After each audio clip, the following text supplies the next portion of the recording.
Dear friends, मेरा नाम सुभाष चौधरी है और मैं भारत का एक सामान्य नागरिक हूँ। आज का वीडियो बहुत इम्पोर्टेंट है, बुज़ुर्गों के लिए बहुत ज़्यादा इम्पोर्टेंट है, जिनकी उम्र 50, 55, 60, 65, 70 से ऊपर हो गई है। उनके लिए बहुत ज़रूरी है, बहुत इम्पोर्टेंट है। और 50-55 वालों के लिए तो ज़्यादा इम्पोर्टेंट है, क्योंकि अगर आज इस चीज़ का वो ध्यान रखेंगे तो उनको बाद में पछताना नहीं पड़ेगा, उनको तकलीफ़ नहीं होगी। इसीलिए आज हम बात करने जा रहे हैं ऐसे 11 फैटल मिस्टेक्स, मतलब भयानक गलतियों की, जो आप अपने यंग एज में करते हैं, 40 की उम्र में करते हैं, 50 की उम्र में करते हैं, 60 की उम्र में करते हैं, और फिर आपको ओल्ड एज में बहुत पछताना पड़ता है, बहुत तकलीफ़ों से गुजरना पड़ता है, बहुत सारी परेशानियां होती हैं। तो और ये चीज़ ये है कि ये चीज़ें, ओल्ड एज की जो तकलीफ़ है वो एक साथ नहीं आती, आप महसूस भी नहीं करोगे। आपकी फ्रीडम, आपकी खुशी, आपके आनंद का स्रोत धीरे धीरे बंद होगा, आपको पता नहीं चलेगा ये कैसे हो रहा है।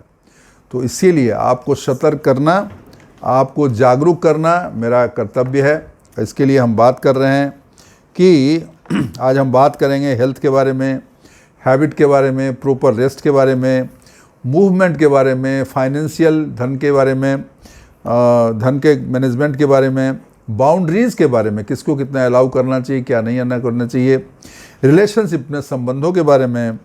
और ये सारी इसलिए क्योंकि जो तकलीफ़ आपको होने वाली है, प्रॉब्लम होने वाली है ओल्ड एज में, उससे आप बचें, या आज भी अगर आप प्रॉब्लम झेल रहे हैं तो उससे कैसे निकलें, क्या ट्रिक अपनाने चाहिए, कैसे काम करना चाहिए जिससे इन तकलीफ़ों से आप निकल सकते हैं। आज हम बात करेंगे उन चीज़ों के जिसको आपको करने के बाद अंत में आपको ये भरोसा रहेगा कि यस, मैंने सही किया, आपको कोई अफसोस नहीं रहेगा। जिस तरीके से आज पूरी ज़िंदगी आपने अपने हिसाब से अपनी ज़िंदगी चलाई, आगे भी रिटायरमेंट के बाद भी उसी हिसाब से आपकी ज़िंदगी चलती रहे, ये बहुत ज़रूरी है। ओल्ड एज में freedom is the most important thing, independence is the most important thing. अपने जीवन को अपने तरीके से चलाने और चलने की आज़ादी, ये बहुत इम्पॉर्टेंट है। और ये आज़ादी आपको नहीं मिलेगी अगर आप गलतियां करते हैं। ठीक है, आज हम उस 11 गलतियों की बात करेंगे। वो गलतियां अगर आप करते हैं तो फिर आप फ्री नहीं रह पाएंगे। कितना भी कोशिश करें आपको तकलीफ़ें हो जाएंगी।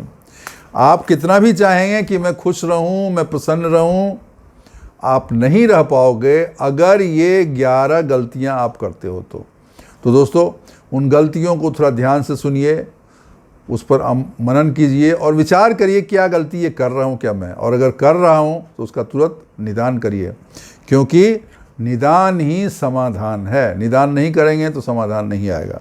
तो चलिए बात करते हैं उन 11 गलतियों की। सबसे पहली चीज़, इग्नोरिंग हेल्थ पर ध्यान नहीं देना। ओल्ड एज में तो, यंग में तो सब लोग ध्यान देते हैं, कंपनी चेकअप करवा देती है, लेकिन 60 के हो गए, पैसे की कमी है, आप चेकअप नहीं कराते हो, मेडिकल चेकअप नहीं कराते हो, कोई बीमारी अंदर पल रही है और आप उसका ज्ञान ही नहीं है, वो बीमारी किस लेवल तक चला गया, हार्ट की आर्टरीज कितने बंद हो गए, ब्लड प्रेशर कितना बढ़ गया, शुगर लेवल कितना ज़्यादा हो गया, लीवर फंक्शनिंग क्या है, आपको कोई होश ही नहीं है, बिकॉज आप उसका चेकअप नहीं कराते हैं, आप एक्सरसाइज नहीं करते हैं, आप घूमने फिरने नहीं जाते हैं, अपने सेहत के प्रति आप लापरवाही कर रहे हैं। तो अगर लापरवाही करेंगे तो बीमार होंगे तो तकलीफ़ें आपको होगी और फिर आप फंसोगे। तो इसलिए अपने हेल्थ को आपको इग्नोर नहीं करना है, उसको आपको ध्यान देना है, उसको आपको केयर करना है। पहली चीज़ हो गई। दूसरी चीज़, अपने फाइनेंशियल चीज़ों के प्रति इररिस्पॉन्सिबल बिहेव करना। मतलब हमारे पास क्या है, कैसे होगा। बहुत लोग होता है कि अननेसेसरी का खर्चा करते रहते हैं। ओल्ड एज में बूढ़े लोगों को, जिनके पास थोड़े पैसे ज़्यादा हैं, लोग मांगने चले आते हैं, कोई बीमारी का बहाना लेके, कोई और किसी ज़रूरत का बहाना लेके, बहुत बार घर के लोग ही। अब वो अपने भलमनसाहत में मदद करने के ख्याल से दे देते हैं, लेकिन देने के बाद वही व्यक्ति उनको पैसा वापस नहीं करता है और ख़ुद वो फाइनेंशियल प्रॉब्लम में फंस जाते हैं। मैंने इस पर एक पहले भी वीडियो बनाया है कि ओल्ड एज में दूर दराज कहीं ज़मीन लेना, कोई नया बिजनेस कर देना या अपनी प्रॉपर्टी, अपने पैसे बच्चों के नाम कर देना, ये बहुत बड़ी 3 गलतियां हैं जो किसी भी बुज़ुर्ग को नहीं करना चाहिए, चाहे कोई कितना भी समझाए। आपका पैसा आपका है, आपका पैसा तभी तक आपका है जब तक वो आपके अकाउंट में है। आपके अकाउंट में जो पैसा नहीं है वो पैसा आपका नहीं है, चाहे कोई कुछ बोले, कहीं भी बोले, आपके बिजनेस में लग गया, आपके ज़मीन में लग गया, आपके बच्चों के पास चला गया, वो पैसा आपका नहीं है। इसलिए अपना पैसा खुद रखें, अपने फाइनेंस को मैनेज खुद करिए, दूसरे को मैनेज करने की ज़रूरत नहीं है। ना ये चीज़ें मैं इसलिए बोल रहा हूँ कि आपकी फाइनेंस, आपकी फ्रीडम बनी रहे, आपकी स्वतंत्रता बनी रहे, जीवन में आप जैसे जो करना चाहते हैं वो बनी रहे। तो 2 चीज़ें बहुत इंपॉर्टेंट हमने बताई, एक हेल्थ के प्रति लापरवाही और दूसरा फाइनेंशियल इररिस्पॉन्सिबिलिटी। ये गलतियां लोग करते हैं, ये मत करिए। तीसरा है सरेंडर ऑटोनॉमी, मतलब दबाव में आके जो चीज़ हमें नहीं पसंद है वो भी मान लेना। दबाव में आके जो चीज़ हमें पसंद नहीं है वो भी मान लेना, ये मत करिए। You know what you want, आपको पता है आपको क्या चाहिए, और कोई कुछ समझाए, दबाव दे, थोड़ा ऐसा घुमा के कहे, पत्नी के थ्रू कहवाए या लेडी हैं उसको हस्बैंड के थ्रू कहवाए, बेटे के थ्रू कहवाए, उस पर कभी मत जाइएगा प्लीज़। क्योंकि दबाव में अगर आपने कुछ मान लिया जो आपको ठीक नहीं लग रहा है, इसका मतलब आपकी ऑटोनॉमी, आपकी स्वतंत्रता गिरवी रख गई, और गिरवी रख गई तो फिर आपके पास आएगा नहीं, फिर आपको समझ लीजिए। ऐसा कहानी मैंने सुनी थी, हमारे परिचित एक थे, उन्होंने ओल्ड एज में रिटायरमेंट के बाद एक घर लेने का उनका प्लान हुआ। तो घर वो लेने लगे तो उनके जो बेटे और बहू थे उन्होंने कहा, अरे पापा जी तो अभी ओल्ड और हो ही जाएंगे, तो हम लोग थोड़ा उनका ध्यान रखेंगे, घर जो है हमारे नाम पे ले लें। लड़के ने समझाया कि हमारे नाम पे ले लीजिए। अभी बेटा से प्यार करता था, बेटा ने ऐसा रिक्वेस्ट किया, पिताजी ने मना किया, लेकिन पत्नी जो है वो माँ तो माँ होती हैं, प्रेम तो माँ का बच्चे के प्रति बहुत ज़्यादा होता है, तो खासकर बेटे के प्रति। तो उन्होंने मान लिए, बोला ठीक है बेटा तू करा ले। अभी बेटा ने, और ये बेटा जो कर रहा था वो अपनी पत्नी के कहने से कर रहा था, तो पहले तो माँ बाप से सहमति ले ली, फिर जब एग्रीमेंट बना, तो एग्रीमेंट जब बना, जो खरीदा गया घर वो उसकी पत्नी ने अपने नाम से करवा लिया। अभी जब सब कुछ हो गया तो इनको बताया नहीं, बाद में पता लगा कि सारा प्रॉपर्टी जो घर है, 1-1.5 करोड़ का घर है, वो तो बहू के नाम पे है। अब उनको शुरू में तो यही बताया गया, हम तुम्हारा ध्यान रखेंगे, अरे मम्मी क्या बात है, आपकी तो हम बेटी हैं, ये है। लेकिन 6 महीना साल भर के बाद असली रूप दिखने लगा, उनको खाने पीने की प्रॉब्लम होने लगी, उनके मूवमेंट पर रिस्ट्रिक्शन होने लगी, कहाँ जाएंगे, कहाँ रहेंगे, क्या करेंगे, सब बच्चे तय करने लगे। It is very bad. फिर उस फ्रस्ट्रेशन को, उस दुख को मैंने देखा, उनके परेशानी को। और वो लेडी जो था, उनको पैसे की इतनी दिक्कत हो गई कि कोई फंक्शन होता वहाँ पे अपना स्टॉल लगाती थी, समोसा का, पकौड़ी का, कहीं किसी चीज़ का स्टॉल लगाती, कुछ सामान बेचने लगी, जबकि उनके हस्बैंड अच्छे सारे खासे अधिकारी थे। लेकिन सारा पैसा उन्होंने इधर उधर इन्वेस्ट कर दिया, और फिर वो खाली हाथ हो गए। रहते थे उसी घर में, लेकिन अभी अपने बहू और अपने बच्चे के इशारे पे चलने लगे, मजबूर हो गए। तो ये काम नहीं करना है, हमें अपनी ऑटोनॉमी सरेंडर नहीं करनी है। और ऑटोनॉमी सरेंडर तभी नहीं होगा जब फिजिकली फिट और फाइनेंशियल इंडिपेंडेंट, प्रॉपरली रिस्पॉन्सिबल रहोगे। 3 चीज़ हो गई।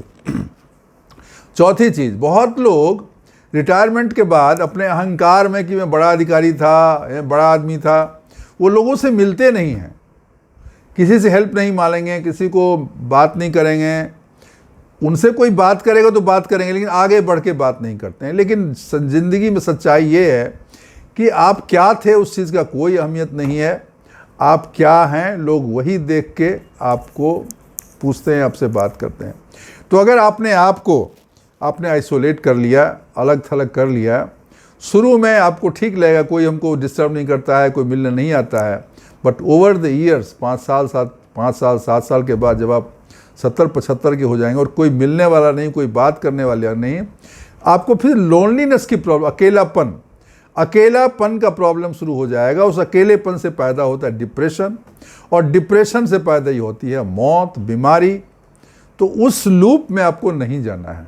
इसलिए अपने अहंकार को छोड़िए। आप इंसान हैं, बस आप अधिकारी थे, ठीक है, थे, कोई क्लर्क भी था तो वो भी इंसान ही है ना। इंसानियत के नाते प्यार मोहब्बत का संबंध सबसे बनाए रखना चाहिए और अपने को आइसोलेट नहीं करने चाहिए। 5वीं चीज है, लेकिन रिसेंटमेंट है, बहुत गुस्सा है, किसी भाई पे गुस्सा, बहन पे है गुस्सा, किसी दोस्त पे गुस्सा है, किसी बच्चे पे गुस्सा है, बेटी पे है, बेटा पे है, बीवी से दुखी है। अब वो गुस्सा को पाल रहे हैं।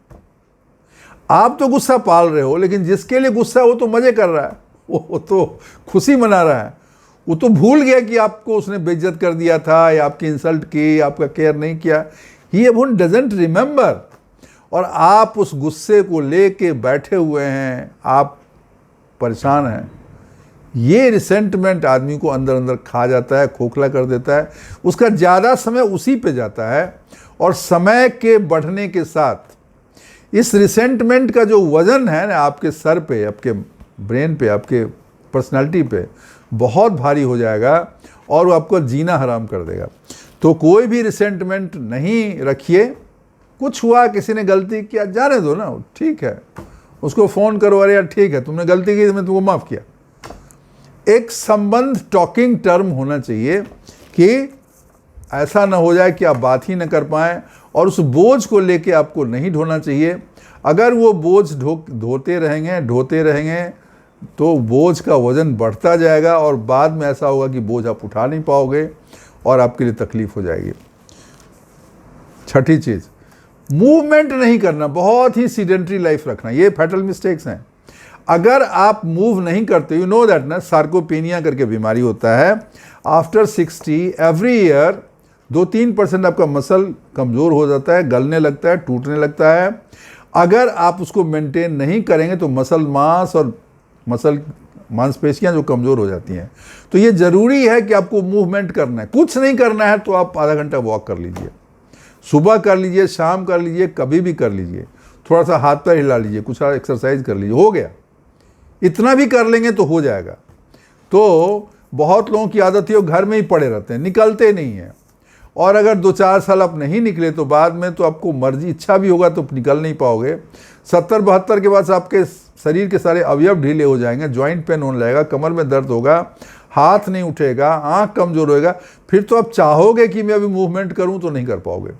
तो इसलिए मेरी सारे बुजुर्गों से विनम्र निवेदन है, इनफैक्ट 50-55 वालों से ही निवेदन है कि वो अभी से चलना फिरना शुरू करें, ताकि वो आदत बनी रहेगी। ओल्ड एज में नई आदत बनाना बहुत मुश्किल हो जाता है। तो ये बहुत इंपॉर्टेंट चीज़ है कि लोग मूव नहीं करते हैं, तो मूव करते रहिए। 7वीं चीज़, नींद ठीक से लेते नहीं, रात भर जगे रहेंगे। अभी मैंने देखा है बुजुर्ग लोगों को एक बहुत ख़राब बीमारी हुआ, दिन भर वो मोबाइल, नया वाला मोबाइल आ गया है ना, दिन भर वो रील देखते रहते हैं, वीडियो देखते रहते हैं। ठीक है, देखो, टाइम पास करो, लेकिन वही करते रहोगे तो फिर क्या फ़ायदा है। ये जो है ना, ये आपको फिर नींद में प्रॉब्लम। देखिए, नींद बहुत ज़रूरी है, क्योंकि आप जब सोते हो ना तो आपका सेल्स रिपेयर होता है, आपके बॉडी में इम्यून सिस्टम डेवलप होता है, जो शरीर के कोशिकाएं हैं, सेल्स हैं, उनका पुनर्निर्माण होता है और पुराने सेल्स रिपेयर भी होते हैं।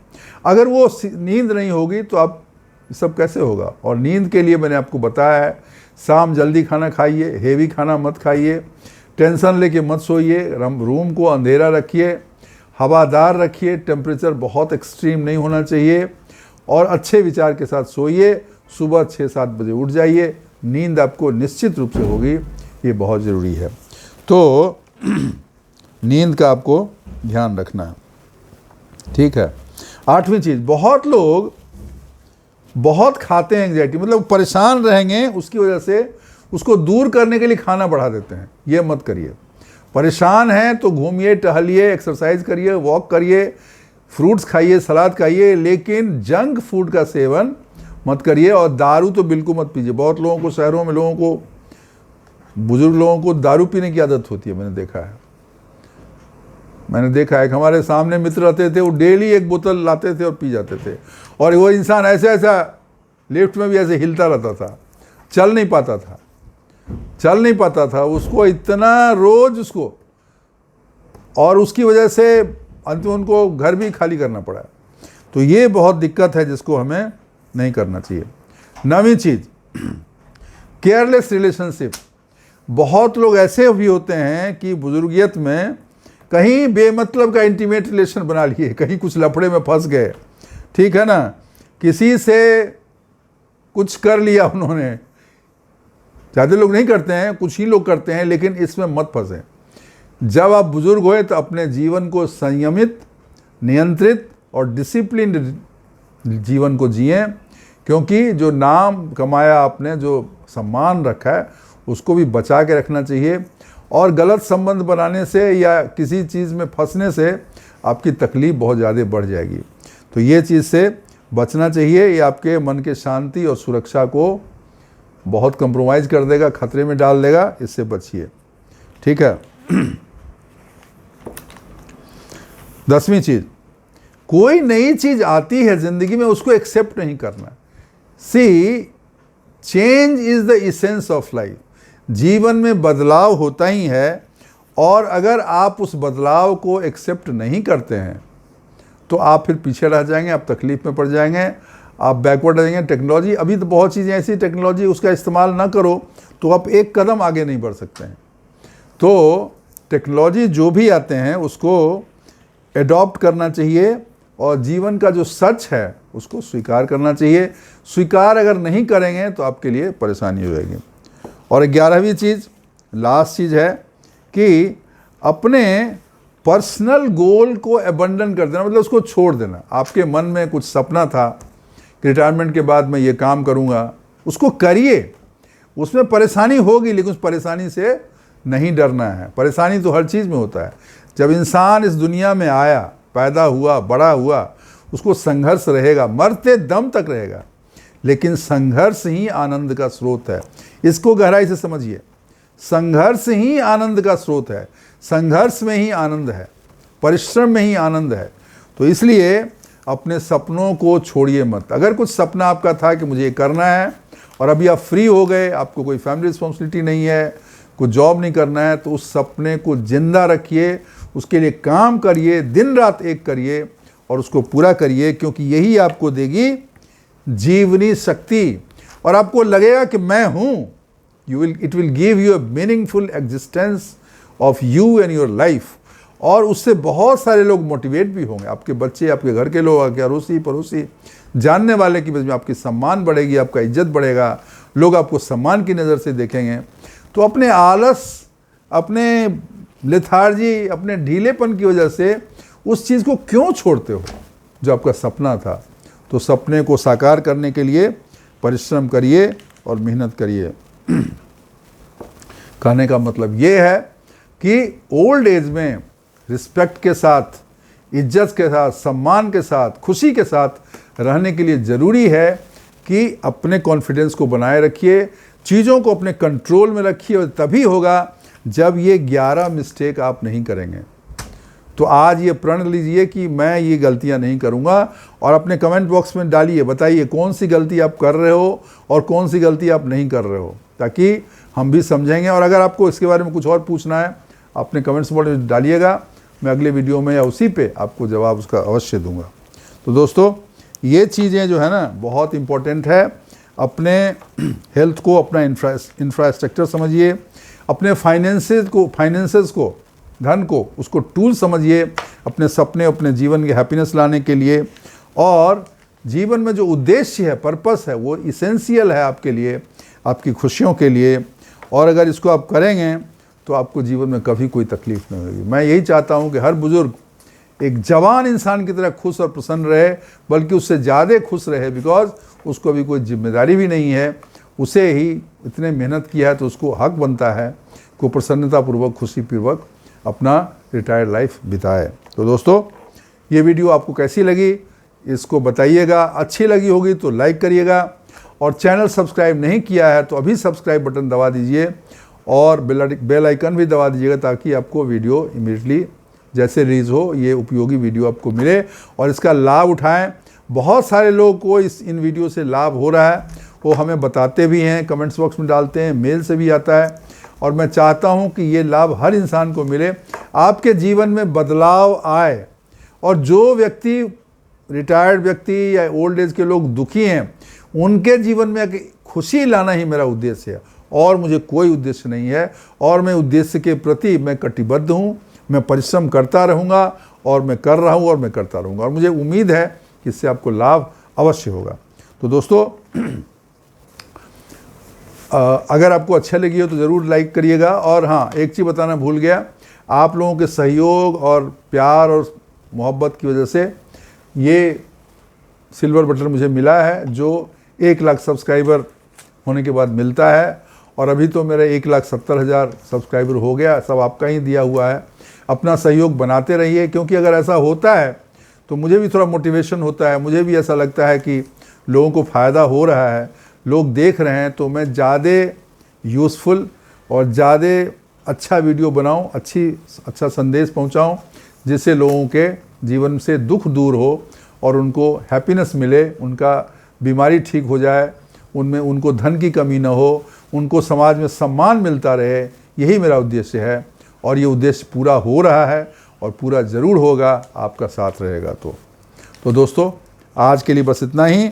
और जाने से पहले 2 लाइन सुना के जाऊंगा, थोड़ा ध्यान दीजिएगा कि जिनके पास अपने हैं, जिनके पास अपने हैं वो अपने से झगड़ते हैं जिनके पास अपने हैं वो अपनों से ही झगड़ते हैं और जिनके पास कोई नहीं है अपना वो अपनों के लिए तरसते हैं। है ना अच्छी बात? तो यही है जीवन की सच्चाई दोस्तों। तो आज के लिए बस इतना ही। थैंक यू, शुक्रिया, धन्यवाद।